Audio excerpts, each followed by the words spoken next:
ہم مسلمان صرف یہ نہیں مانتے کہ خدا ایک ہے، یہ کافی نہیں۔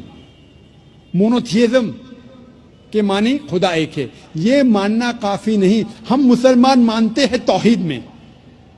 توحید آتا ہے عربی لفظ وحدہ سے، مطلب یونیفیکیشن، مطلب وحدانیت، ٹو یونائٹ، ٹو کنسولیڈیٹ۔ صرف ایک خدا میں ماننا کافی نہیں ہے۔ اسلام میں توحید میں ماننا فرض ہے، اور توحید کے 3 قسمیں ہیں۔ پہلا ہے توحید ربوبیہ، دوسرا ہے توحید الاسماء و صفات، اور تیسرا ہے توحید العبادہ۔ پہلی قسم ہے توحید ربوبیہ، مطلب ساری کائنات کا رب ایک ہے، اور جتنی بھی چیزیں کائنات میں ہیں ساری چیزوں کو ضرورت ہے اس رب کی، لیکن اس رب کو کوئی بھی چیز کی ضرورت نہیں۔ Everything is dependent on him, but he is independent of anything and everything in this world. اسے کہتے توحید ربوبیہ۔ ہم مانتے ہیں کہ ہمارا خالق، ہمارا رب، ہمارا پالنے والا صرف ایک ہی رب ہے، اور ساری چیزیں جو کائنات میں ہیں ان کو ضرورت ہے اس رب کی، اور اس رب کو ہماری ضرورت نہیں۔ کوئی بھی چیز کائنات میں اس کو ضرورت نہیں۔ دوسری قسم ہے توحید الاسماء و صفات، مطلب خدا، اللہ کی صفات اور اللہ کے نام۔ اس توحید الاسماء و صفات کے 5 نقطے ہیں۔ پہلا نقطہ ہے کہ اللہ کو اس طریقے سے ڈسکرائب کرنا چاہیے، جب اللہ کے بارے میں آپ کہتے ہیں تو اس طریقے سے کہو جس طریقے سے اللہ اور اللہ کے رسول نے کہا۔ ہم اپنے دماغ سے اللہ کو ڈسکرائب نہیں کر سکتے۔ جس طریقے سے اللہ اور اللہ کے رسول محمد صلی اللہ علیہ وسلم نے اللہ کے بارے میں ذکر کرا، اسی طریقے سے ہم کہہ سکتے۔ ہم اپنے دماغ سے اللہ کو ڈسکرائب نہیں کر سکتے۔ دوسرا نقطہ، اللہ کی صفات وہی ہے جو اللہ نے اپنے آپ کو کہا یا اللہ کے رسول نے کہا۔ آپ اپنے آپ اللہ کو صفات نہیں دے سکتے۔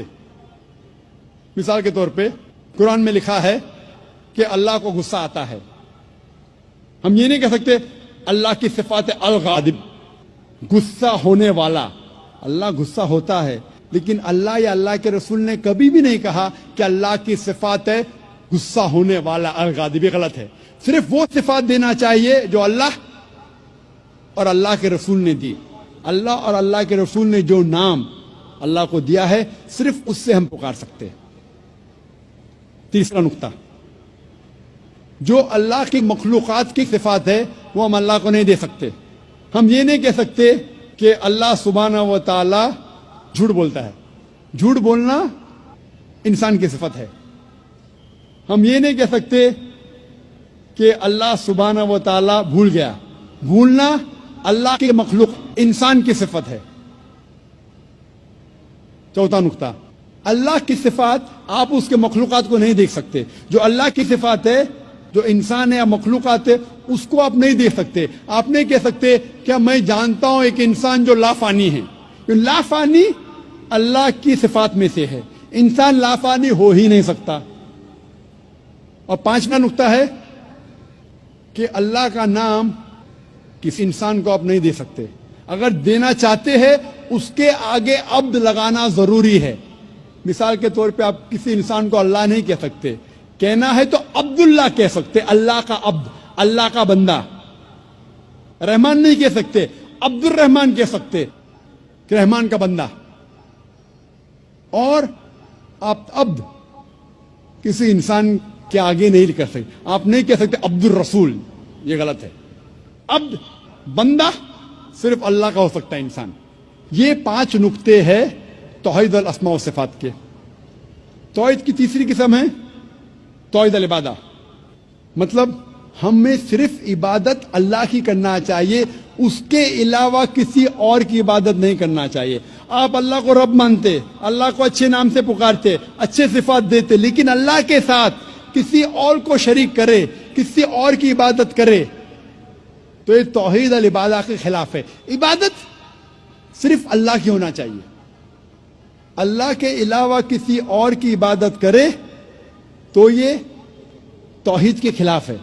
اسی لیے قرآن مجید میں لکھا ہے سورہ یونس میں سورہ نمبر 10 آیت نمبر 31 میں کہا جاتا ہے مشرکوں کے بارے میں، جب آپ مشرکوں سے پوچھیں گے کہ اس کائنات میں ساری چیزیں کس نے بنائی، آسمان اور زمین کے بیچ میں، اس کائنات میں سننے کی قوت کس کی ہے، کون وہ شخص ہے جو سب سے پاورفل ہے، اس کائنات میں کون ہے جو مردوں میں جان ڈالتا ہے اور زندوں کو موت دیتا ہے، اس کائنات میں سب سے پاورفل کون ہے، یہ مشرک کہیں گے اللہ.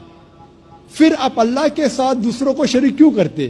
یہ آیت میں سورہ یونس میں سورہ نمبر 10 آیت نمبر 31 میں مشرک مانتے تھے توحید ربوبیہ میں کہ اللہ رب ہے، مانتے تھے توحید الاسماء صفات، اچھے صفات، لیکن اللہ کو ماننے کے علاوہ دوسروں کی بھی عبادت کرتے تھے، انہیں کہا گیا ہے مشرک. یہ پیغام دہرایا گیا سورہ زخرف میں سورہ نمبر 43 آیت نمبر 87 میں. جب آپ ان سے پوچھیں گے ان مشرکوں سے کہ آپ کا خالق کون، وہ کہیں گے اللہ، تو آپ اللہ کے علاوہ دوسروں کی عبادت کیوں کرتے؟ یہ مشرک مانتے تھے کہ ہمارا خالق اللہ ہے، لیکن اللہ کے ساتھ دوسروں کی عبادت کرتے. اسی لیے اللہ تعالیٰ فرماتے ہیں سورہ یوسف میں سورہ نمبر 12 آیت نمبر 106 میں کہ اکثر لوگ اللہ کی عبادت نہیں کرتے دوسروں کو شریک کرنے کے بغیر. یعنی اکثر جو لوگ اللہ کی عبادت کرتے ہیں اللہ کے ساتھ دوسرے کی بھی عبادت کرتے ہیں. مطلب انسان اکثر جو اللہ کی عبادت کرتے ہیں، خدا کی عبادت کرتے، ایشور کی عبادت کرتے ہیں، اس خدا کے ساتھ دوسروں کو بھی شریک کرتے ہیں، دوسرے کی عبادت کرتے ہیں.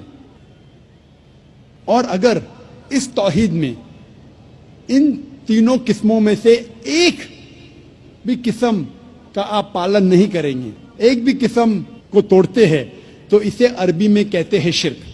شرک مطلب پارٹنر، کسی کو شریک کرنا، اور شریعتاً شرک مطلب اللہ کے ساتھ کسی اور کی عبادت کرنا، اللہ کے ساتھ کسی اور کو شریک کرنا، اسے کہتے ہیں عربی میں شرک.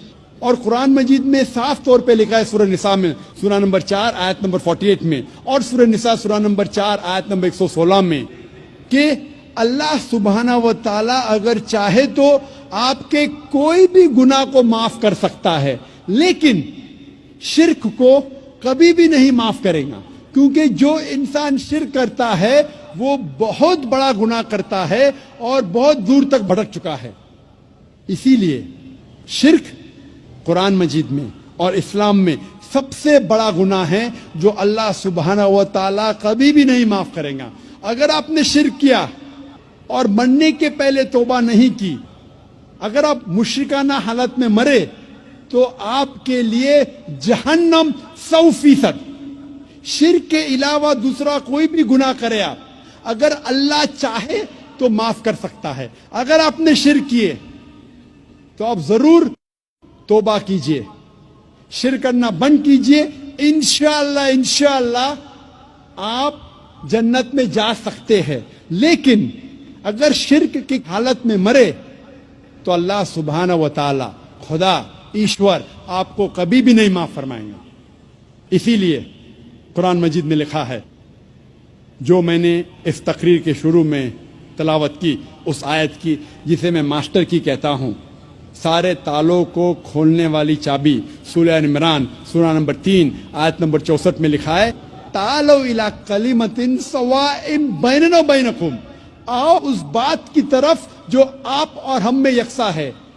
تعالوا الی کلمۃ سواء بیننا و بینکم، آؤ اس بات کی طرف جو آپ اور ہم میں یکساں ہے. سب سے پہلی بات، اللہ نعبد الا اللہ، کہ ہم صرف اللہ کی عبادت کریں. میں نے یہ نہیں کہا کہ صرف اللہ میں مانو، صرف اللہ میں ماننا کافی نہیں ہے. اللہ نعبد الا اللہ، کہ ہم صرف اللہ کی عبادت کریں. اللہ کو ماننا کافی نہیں، اللہ کی عبادت صرف کرنا چاہیے، وہ ضروری ہے۔ وَلَا نُشْرِكَ بِهِ شَيْئًا، ہم اللہ کے ساتھ کسی اور کو شریک نہ کرے۔ وَلَا يَتَّخِذَ بَعْضُنَا بَعْضًا أَرْبَابًا مِّن دُونِ اللَّهِ، کہ ہم آپس میں اللہ کے علاوہ کسی اور کو معبود نہ بنائیں، یہ ضروری ہے۔ وَلَا نُشْرِكَ بِهِ شَيْئًا وَلَا يَتَّخِذَ بَعْضُنَا بَعْضًا أَرْبَابًا مِّن دُونِ اللَّهِ فَإِن تَوَلَّوْا فَقُولُوا اشْهَدُوا بِأَنَّا مُسْلِمُونَ، اور اگر اس کے بعد وہ لوگ نہیں مانتے تو ہم گواہی دیتے ہیں کہ ہم مسلمان ہیں، ہم اللہ کی عبادت کرتے ہیں اور اللہ کا کہنا مانتے ہیں۔ یہی پیغام عیسیٰ علیہ السلام نے دیا۔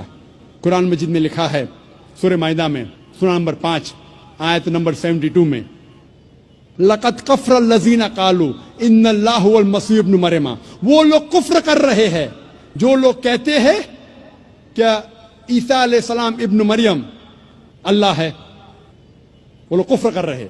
وقال المسیح، لیکن عیسیٰ علیہ السلام نے کہا یا بنی اسرائیل، اے بنی اسرائیل، اعبدوا اللہ، اللہ کی عبادت کرو، ربی و ربکم، جو میرا رب اور آپ کا رب ہے۔ انما یشرک باللہ، اگر اللہ کے ساتھ کسی نے دوسرے کو شریک کرا، فقد حرم اللہ علیہ الجنہ، جنت آپ کے لیے حرام ہو جائیں گی، وما وہو النار وما للظالمین من انصار، اور آپ کے لیے جہنم کی آگ ہے اور ظالم کے لیے آخرت میں کوئی مددگار نہیں۔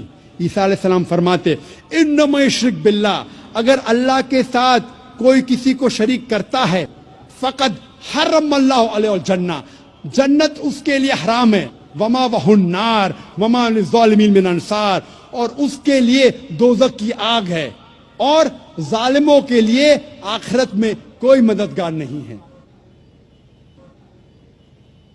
قرآن مجید میں اللہ تعالیٰ فرماتے ہیں سورہ انعام میں، سورہ نمبر 6 آیت نمبر 108 میں، کہ جو انسان غلط خدا کی عبادت کرتے ہیں آپ ان خداؤں کو گالی مت دو، ورنہ یہ لوگ جہالت میں اللہ کو گالی دیں گے۔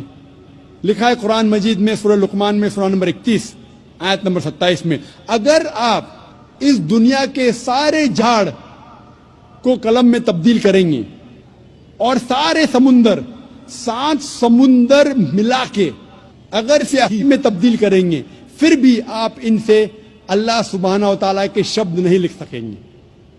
اس تقریر کو میں ختم کرنا چاہتا ہوں اللہ سبحانہ و تعالیٰ کی آیت سے، سورہ حج سے، سورہ نمبر 22 آیت نمبر 73 میں، جہاں اللہ تعالیٰ فرماتے ہیں کہ اے لوگو